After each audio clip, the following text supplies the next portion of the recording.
Pouvez-vous nous définir ce que vous entendez par transition alimentaire? Alors, dans le concept de transition alimentaire, il y a deux mots. Il y a le mot transition et le mot alimentaire. Transition, ça indique un mouvement, une dynamique, et le mot alimentaire, ça touche nos habitudes alimentaires. Donc la transition alimentaire, c'est aujourd'hui transformer nos habitudes alimentaires de pays développés, c'est-à-dire consommer 75% de protéines animales pour 25% de protéines végétales. Donc c'est inverser ce rapport pour aller vers d'autres bienfaits sur notre système alimentaire.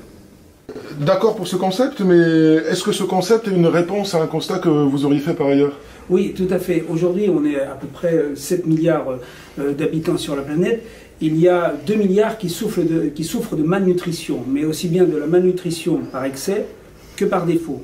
C'est-à-dire aussi bien des gens qui meurent de faim que d'autres qui sont trop obèses, qui meurent d'obésité. Est-ce que vous pourriez nous expliquer un peu plus précisément pourquoi est-ce que ce mode de consommation n'est pas durable?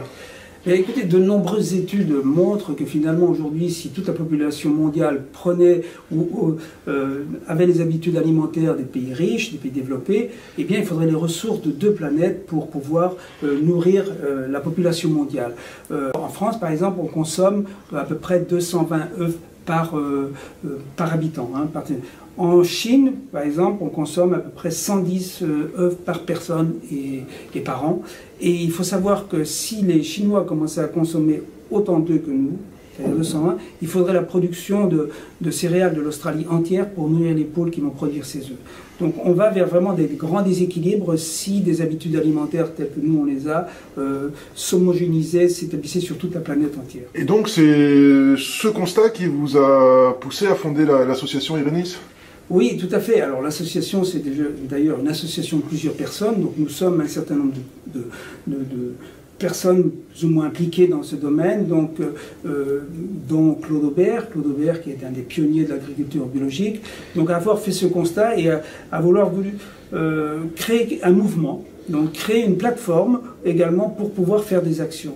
Et Irénis, c'est une association, au 1901, qui est indépendante de tout pouvoir politique, financier ou religieux, donc qui a cette mission, donc cette œuvre publique, de permettre à des idées, à des projets, donc d'avoir une structure pour pouvoir se développer et s'épanouir.